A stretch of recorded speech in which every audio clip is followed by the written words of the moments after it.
Il y a 2,3 milliards de chrétiens, 2 milliards de musulmans, 1,1 milliard d'hindous, 500 millions de bouddhistes et 15 millions de juifs dans le monde. Et il existe au total 4300 religions. Dans ce cas, certaines personnes peuvent se demander pourquoi est-ce que je devrais suivre l'islam parmi toutes ces religions. Comment savoir si l'islam est la bonne religion? Est-ce qu'on peut le prouver rationnellement? Nous allons répondre à cette question à travers une technique très intéressante développée par le philosophe Descartes. Elle s'appelle scepticisme cartésien. En gros, il dit, imagine que tu as un panier plein de pommes.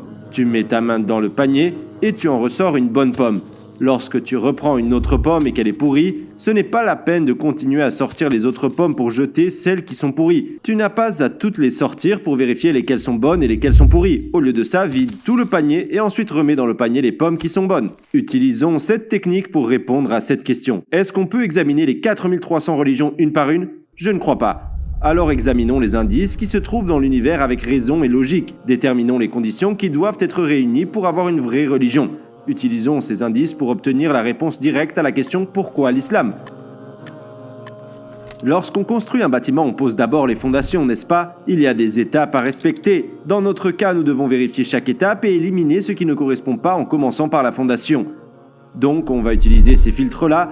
Est-ce qu'il y a un Dieu? Est-ce que cette religion est nécessaire? Et si elle est nécessaire, est-ce qu'il y a un livre saint et un prophète? On va d'abord examiner les fondations du bâtiment, c'est-à-dire est-ce qu'il y a un Dieu ou non? Tu es peut-être en train de penser à différentes méthodes pour répondre, mais aujourd'hui on va faire la recherche de la réponse à cette question à travers l'univers qui nous entoure. Maintenant, écoute attentivement pour comprendre l'exemple que je vais te donner. Selon la physique, s'il y a un travail qui a été fait, alors il doit y avoir une force en place qui est capable de faire ce travail.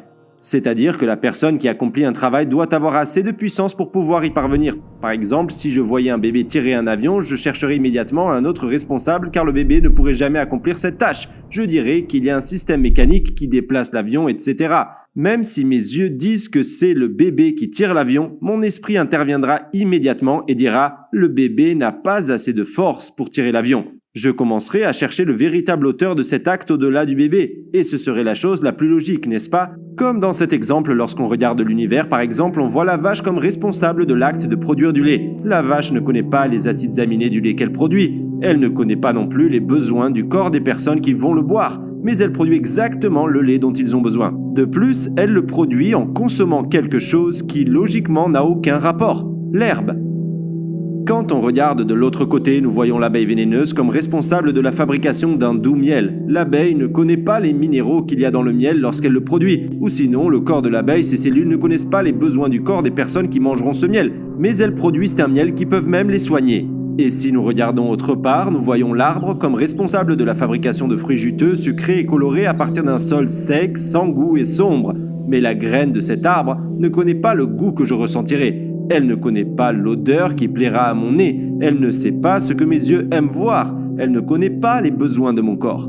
Alors qu'elle n'était qu'une simple graine sans goût ni odeur, des centaines de fruits qui ont un goût qui plaît à ma langue, une odeur qui plaît à mon nez, une beauté qui plaît à mes yeux et de nombreux bienfaits pour mon corps. À ce moment précis, mon cerveau se met tout de suite en marche et me dit que ces entités qui ont l'air de faire tout ça n'ont pas les compétences nécessaires pour accomplir ces tâches. En fait, c'est très intéressant, il y a des êtres qui donnent à d'autres des choses qu'ils n'ont pas. Mais normalement, c'est impossible. Prenons cet exemple. Supposons que le tissu que je tiens dans ma main soit un rideau et que tu ne me vois pas. Ce rideau prend un stylo et écrit ici un poème, il fait des dessins. Tout le monde dirait que c'est le rideau qui manie le stylo, mais la logique veut que l'on pense qu'il y ait une force derrière ce tissu, derrière cette cause apparente. Comme dans cet exemple, tous les actes que nous avons montrés nous amènent à penser à un créateur qui contrôle ces choses depuis les coulisses. Si nous sommes capables de comprendre pleinement ces exemples, alors nous pouvons voir avec les yeux de notre esprit qu'il y a un créateur, quelqu'un qui nous connaît, qui agit depuis les coulisses et fait en sorte que toutes ces choses se produisent selon nos besoins.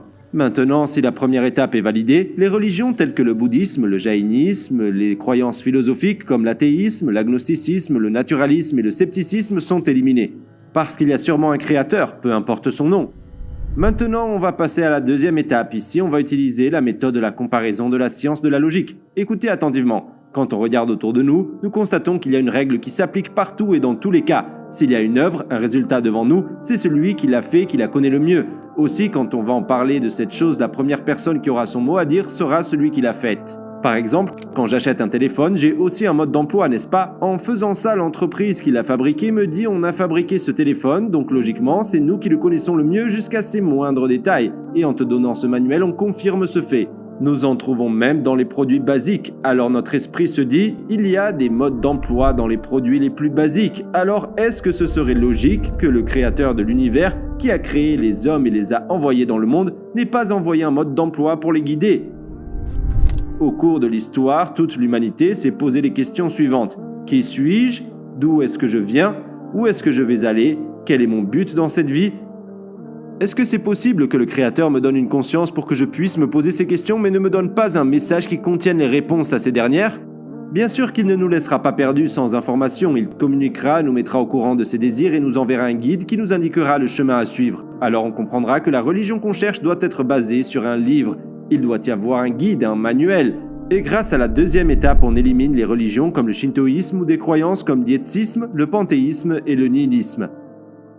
Donc si je te demande, est-ce que tu penses qu'un livre tout seul serait suffisant? On nous donne des livres à l'école. Mais est-ce que c'est suffisant? Est-ce qu'il ne faudrait pas aussi un professeur pour enseigner ce livre? En fait, on a besoin d'un professeur qui ne va pas juste enseigner le livre, mais qui va aussi réunir les élèves dans une salle de classe et les attire vers ce livre. Même s'il y a des élèves qui ne veulent pas écouter. Je pense que vous avez plus ou moins compris ce que je veux dire à travers cette analogie. Tout comme un professeur qui explique le livre en donnant des exemples et des explications et qui calme et dirige la classe, la religion qu'on cherche a aussi besoin d'un enseignant. D'un messager. On peut aussi dire ça, dans chaque domaine, il y a des connaissances théoriques et il y a une mise en application concrète de ces connaissances. Le texte écrit dans le livre est la connaissance théorique. Donc il faut que quelqu'un nous montre comment il est possible d'appliquer ces connaissances dans des situations de la vie. Quand une personne demande comment est-ce que je peux vivre en accord avec le but de ma vie, en accord avec le guide de ma vie, il a besoin de suivre un modèle qui montre comment il faut faire pour qu'il puisse le faire lui-même.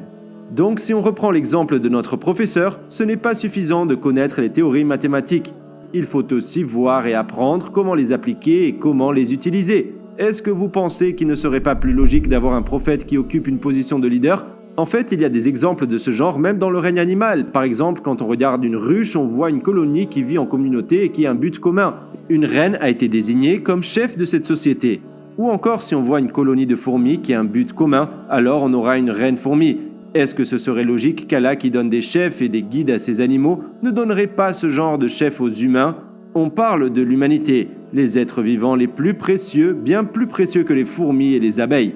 Allah a créé des centaines de saveurs pour la petite langue de l'homme. Est-ce que c'est possible qu'il laisse l'humanité perdue, sans but et sans finalité? Est-ce que ce serait logique qu'il ne les guide pas en envoyant un messager?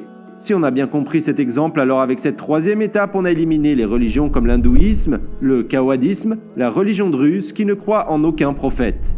Laisse-moi aussi souligner le fait que la religion qu'on cherche doit aussi parler des miracles des prophètes. On a dit au début qu'il y a 4300 religions dans le monde. En appliquant ces trois critères et en filtrant toutes les religions et les croyances philosophiques auxquelles on a accès, il ne nous reste que 3 religions. Le christianisme, le judaïsme et l'islam.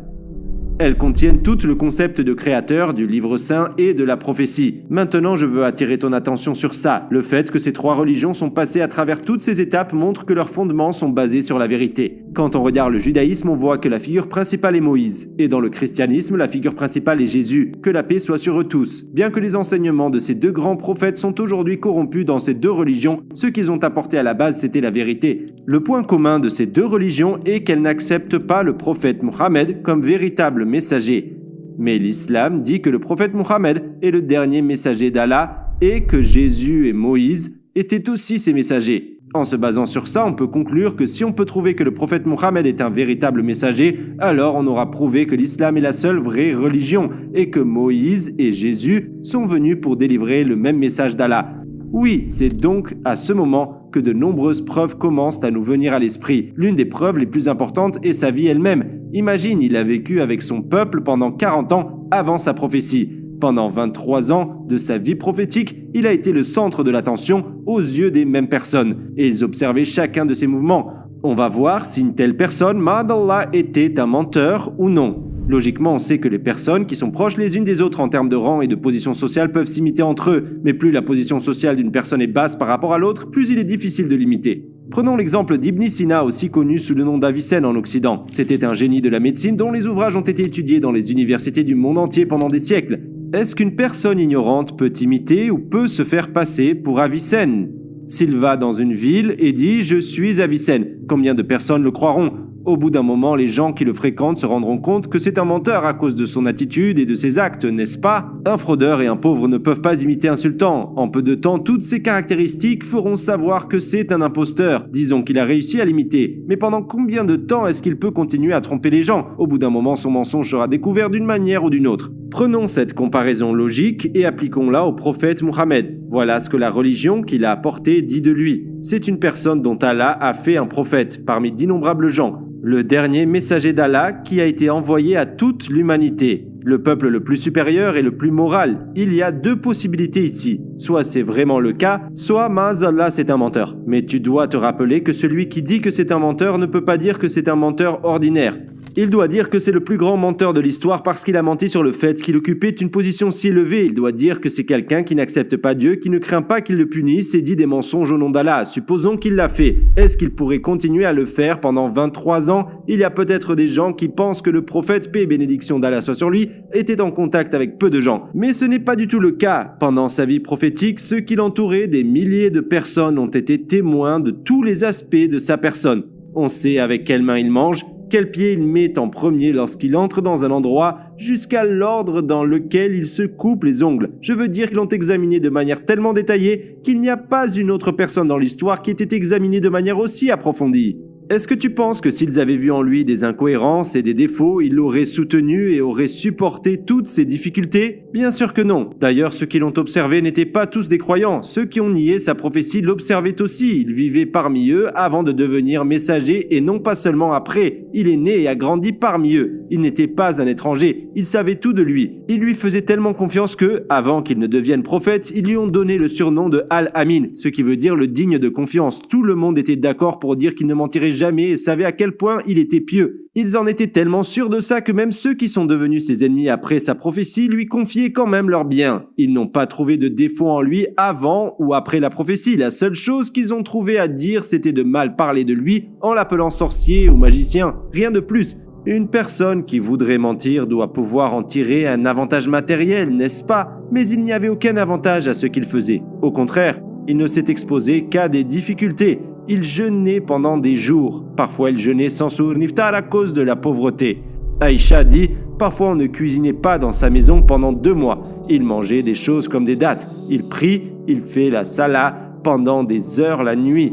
C'est quoi la prière du Tahajjud? Est-ce que c'est quand on se réveille pendant le dernier tiers de la nuit et on prie? Pour les musulmans, cette prière est sunna, c'est-à-dire facultative. Mais pour le prophète, elle était fard, obligatoire. Pourquoi est-ce qu'il s'efforcerait pendant la nuit, pendant que personne ne le voit? Pour un mensonge, il suit une religion qu'il porte depuis 23 ans mieux que quiconque, vénère plus que quiconque, il fait attention à ne pas commettre de péché plus que quiconque. Est-ce que le meilleur menteur du monde pourrait avoir ne serait-ce qu'un peu de ces caractéristiques? Il est où l'avantage dans tout ça? Est-ce qu'il fait ça pour le statut social, pour l'argent, pour les femmes? Toutes ces choses lui ont été offertes par ses ennemis, et la réponse qu'il donnait était toujours la même. Si vous mettez le soleil dans la main droite et la lune dans la main gauche, je n'abandonnerai pas cette cause. Ceux qui disaient c'était « mon combat ne vise aucun avantage mondain ». Si vous me donniez non seulement ces choses, mais le monde entier, même la lune et le soleil, je n'abandonnerai pas. Il a reçu des menaces de mort toute sa vie. On a essayé de l'assassiner plusieurs fois, sans succès. Personne n'a réussi. Et il mourut dans son lit. Pourquoi est-ce qu'il s'exposerait à tout ça? Pour un mensonge? Pourquoi est-ce qu'il l'aurait supporté des lapidations, des malédictions et des insultes? Beaucoup de choses peuvent être comptées comme preuve de sa prophétie. Mais la plus importante, c'est sa propre vie. La façon dont il s'est comporté suffit amplement à prouver sa prophétie. Comme on l'a dit au début, soit il disait la vérité, soit Mazdallah c'était un menteur. Si on nous demandait est-ce que c'était un menteur, ou bien est-ce que c'est celui qui le traite de menteur qui est le vrai menteur, est-ce que vous pensez qu'il serait nécessaire de répondre à cette question? Quand on analyse toutes ces choses, on finit par trouver la vérité que l'on a cherchée toute notre vie. C'est-à-dire que le créateur qu'on cherche, c'est Allah. Le livre qu'on cherche est le Saint-Coran. Et le prophète qu'on cherche est le prophète Mohammed. Rappelle-toi de ce qu'on a demandé au début. Pourquoi l'islam parmi 4300 religions? Voilà pourquoi.